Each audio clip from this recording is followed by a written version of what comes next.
Welcome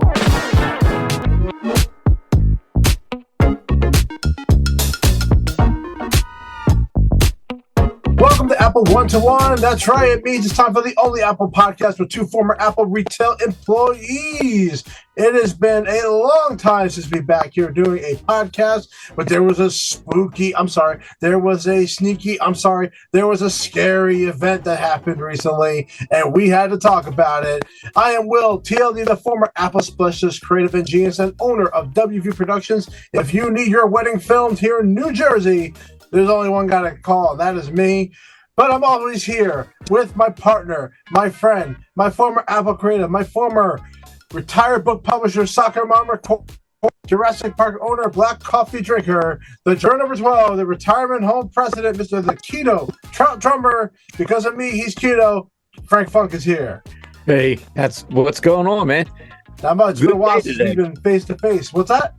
It's a good day today. It is a good day today. I've grown since the last time we've been on a podcast. I grew a lot more gray hair. Yeah, it's time, ladies and gentlemen. It's time. It's also time to drink a little Zevia before we get started. Very important to hydrate yourself.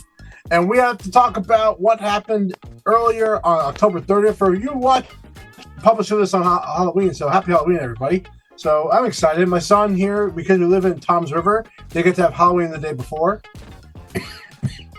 Why is that?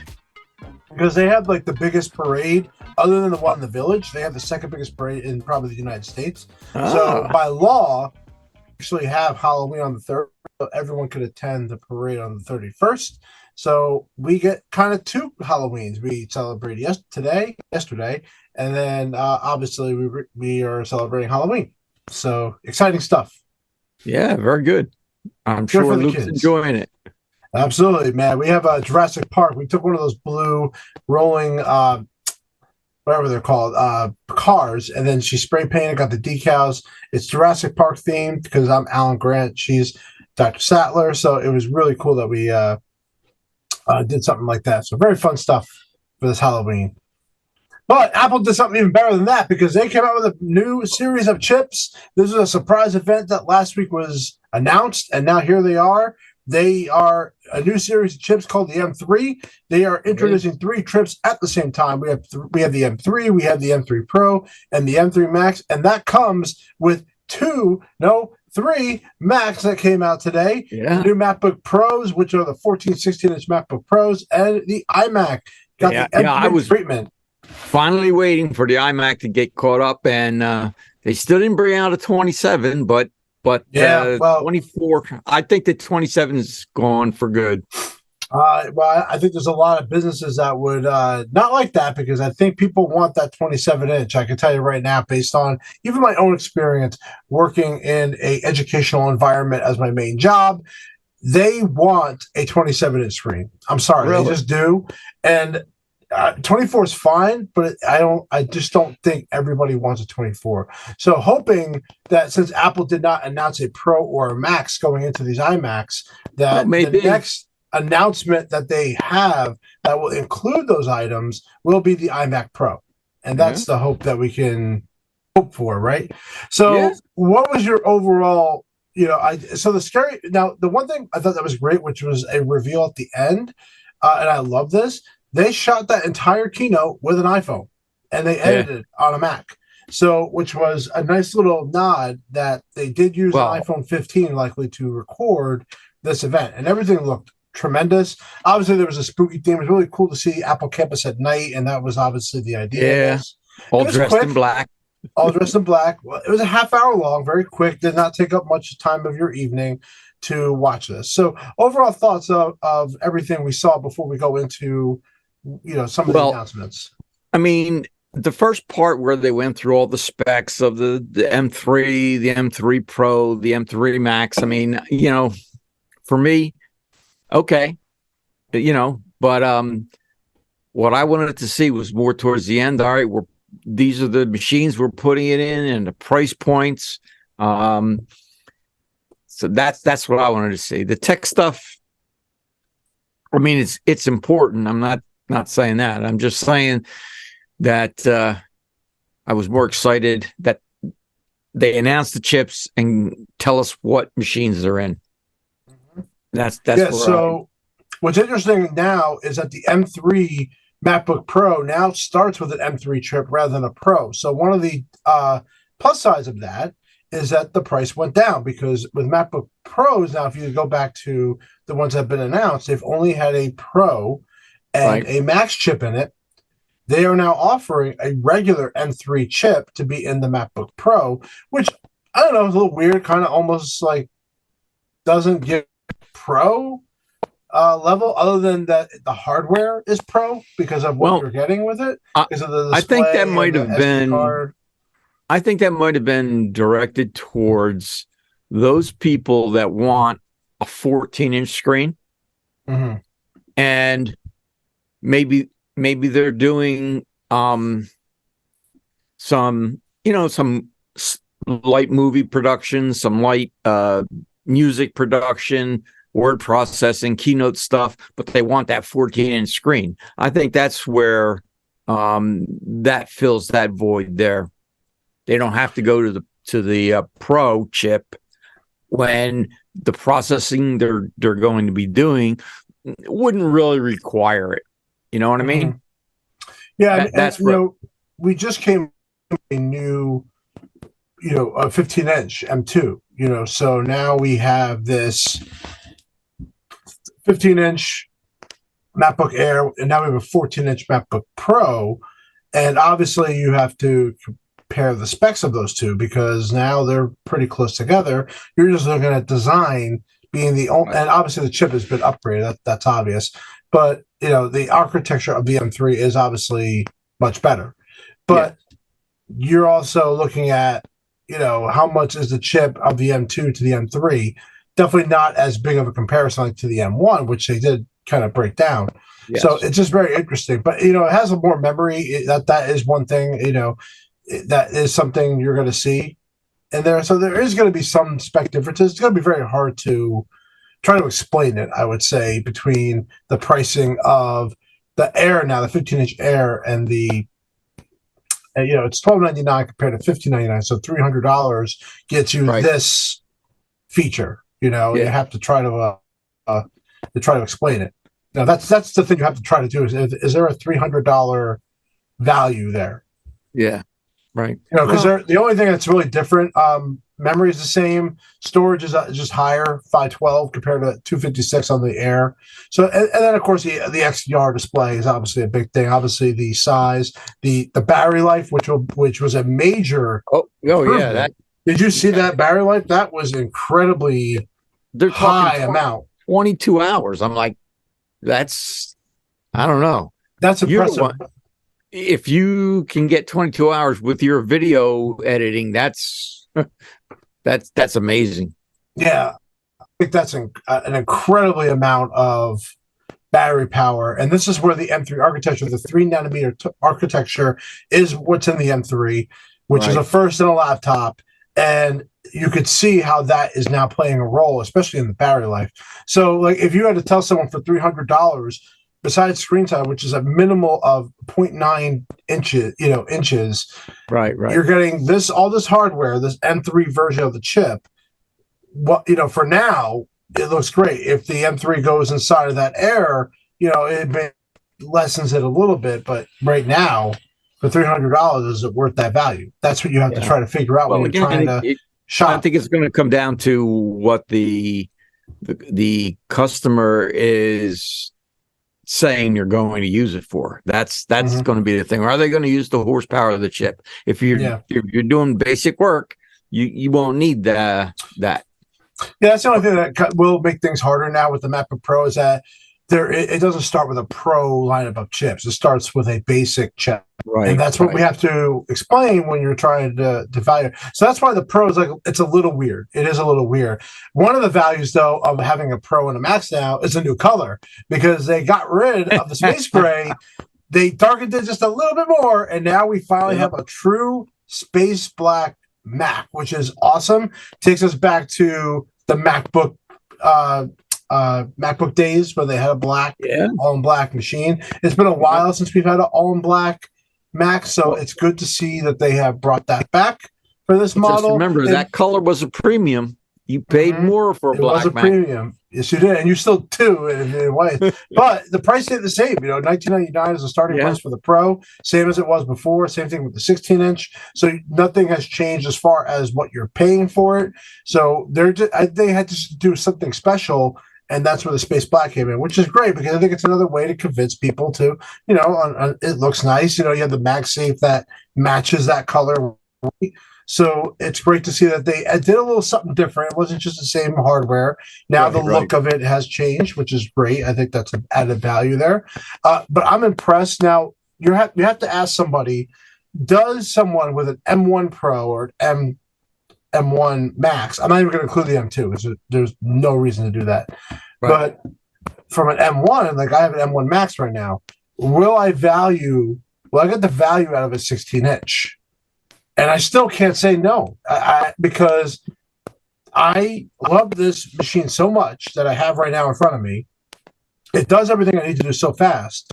And until the day comes where I notice something has changed, I don't feel it. I don't even feel the battery life even that bad. And I'm at a cycle count that's, you know, on its way to be, you know, by the third, fourth year that's going to need a battery change. Yeah, maybe that's it. And I still don't even feel that battery life. Well, when they get to maybe an M6, then maybe you're going to say, oh, you know, yeah. Well, I think they need to change some hardware around. I think that's a main thing. Like, let's say they add Face ID or they improve a port feature that I won't have. You know, they have to do things hardware wise because I've never bought, and I even look back and look at my history. I've never bought the same Mac design twice.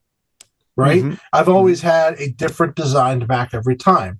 You know, starting with the 15-inch MacBook Pro, then we went to the Retina model. I bought a Retina. When we went to the USB-C model, I bought that one, and then I bought this one. So I don't expect me to change at all until another hardware design happens. Yeah, it would have to be a big jump in the technology for you to purchase one. Now, I have the M1, the Mac Studio. And the only mistake I made with this is the internal storage. Yeah, I definitely should have went for the internal 1 terabyte instead of the 500. But you know, what are you gonna do? Yeah, I mean that's something you have to make a decision now because you can't go back. So right. Yep. So one thing that's also been great about this new MacBook Pro lineup is thank God they got rid of the Touch Bar model. I was waiting for you to put that in. Yeah, we should have had some confetti pop off or something. Or oh my God, I'm so happy that is gone. Like I am beyond happy, which is why it explains why they put the M3 regular into the Pro. You know, now I mean it was just not necessary at all anymore. That Touch Bar model is dead. Goodbye to that. Yep. So yeah, they didn't even have a going away party for it. Jeez, that's a shame. No, we don't need a going away party for it. It's perfectly fine. There were things on it that were great, and I will tell you from a Final Cut, were things that were great on it, but you just had no feedback, and you couldn't even go to a regular F function key bar. You know, it was just like if they at least gave a shit about the, you know, at doing something to that touch bar, they just didn't. They just kind of let it go. You know? Just like when they did Force Touch on when we started with the iPhone 6s, when they had the Force Touch. You know, awesome feature. Got rid of it because then they just went with just like force tap or whatever it's called now, and it's not as good as having that feedback. I mean, they kind of made it in a way, but still, it's that's what I'm saying. They have a good feature in there, and then they kind of just don't do anything with it. Yeah, you know, even Dynamic Island. Maybe some people that it's not as great. I don't know. I don't have one yet. I mean, I'm planning to get an iPhone 15 soon, but. Well, I use it with, you know, on mine. I do use a dynamic island. It's nice for the phone. If you have something running in the background, it'll go up to the top there. That's nice. So, I mean, but I'm not overly excited with it. You know what I mean? Right. So we have to ask now, Frank, how much does it cost if I was to max out the MacBook Pro? Oh, to max it out. Yeah. How much would that cost? Without looking it up. Don't look. Yeah, I don't know. You know how this works. I always make sure you don't look it up. You're going to be about about 3,000 around there. You sure about that? Because I think so. the Max starts at the highest max is 3,490. So Oh, you're a little off. a little off, huh? All right. I want to go aim a little higher, Frank. Well, that's what the what chip is that? We're maxing the thing out. 16 inch. Then you got to be 15-inch. If it starts at 3, you got to, easily close to 4, if not over. $7,199. Wow. That's for an 8 terabyte SSD, 128 gigs of unified memory, which is crazy. And then that is a 16 core, 40 core GPU, 16 core neural engine for the M3 Max chip. That's whew, that's what you need for your video stuff, man. You well, I stopped video. It's expensive. I'll be honest. I didn't upgrade the memory. The memory on mine, I didn't do all the upgrades that it asked for. And I'll be honest, like I said, I have not felt a need. Like, it really is that good, and I don't know. Maybe somebody will do it. Maybe there are some people that will do it. I already have a 32 gig, memory in here. So, once you go to the M3 Max chip with the 16 core instead of the 14, you're forced to have a 48 gig memories in there. You can't even do 36. Yeah. So so bottom line is that it's up to you if you think that this MacBook Pro. It's just a small announcement. I'm glad they made it as. I think they should have included in the iPhone announcement. We're talking not even like a little more than a month of a difference of time. Instead of having that 10-minute environmental video that really was just a time waster, they could have just put this in there and would have got the same thing out of it. So, they didn't have to do this little scary fit, but I feel like it was cool. Something different that they do on this day. The final announcement was the iMac. The iMac did get an upgrade from an M1 to an M3. Finally, it completely skipped a generation. I'm glad they did it. It's very basic. The prices have not changed with that. They still start with if you don't want to get the Touch ID and you don't want to get the Ethernet port option built into there, then you'll get the $12.99. If not, you go to $14.99. Yeah. If you want to do that. I priced out at the 24 with 24 gig of unified memory and 1 terabyte, and it's like $23.99. If I max it out to 24 gigs of memory and then go to 2 terabytes of storage, you look at $2,699. For this Mac. And again, for pro users, obviously, I don't think an iMac is going to be in the cards. You didn't buy one. You ended up getting a Max chip, but that's because they hadn't upgraded them. Remember, they were still with the M1. Yeah, it would have been silly if you were to get that iMac because there's just nothing. You're missing stuff that you absolutely need to do. But I was just glad they kind of caught it up. I mean, it needed to be caught up. But still, I think that we need another option in an all-in-one lineup, and we don't have that yet. And I'm hoping next year they finally just bite the bullet and do it, because what's going to happen, especially at a lot of jobs, is you're going to see a lot of Mac Studios around with displays, and that takes up a lot of room. Yeah, it does. And I'm worried about that for myself, because then I got to deal with having a Mac Mini, or because we buy Mac Minis. And because Mac Minis do what we need to do. The Pro model allows more than one display, which is important for us, because if you go with an M3, you don't really have the option to extend your display out, except for you can only do one display. Basically, you're stuck with that. Where a Pro, you have the option to do 2 on a desktop. So that's important to know about that. So that's what was announced today. There's really not much more else regarding that. Frank, do you have anything else to think about, say about, anything you could think of? I think my overall impression was I was very pleased with the new chips. I think the enhancements with it, the amount of power that they consume is much less, faster processing, like you said, the exceptional battery life. And the iMac was included. You had 14, 15-inch MacBook Pro. So I think it's a great lineup, and you can get them in black if you want. Just like back in black. Yes, sir. So yeah. But I think the battery life is a cool thing. I think when that hits the other devices that they have next year, which I expect to be around March ish, or WWDC time. I think it'd be pretty cool to hit those on there. I think that the black color was great. I think I'm glad they're going to that color again scheme. Interesting enough, they still did not upgrade the keyboard and mouse to USB-C. They still use Lightning, which is a little interesting because, as you know, they have to go with the European agreement. They have to get everything on USB-C, anything new that they sell.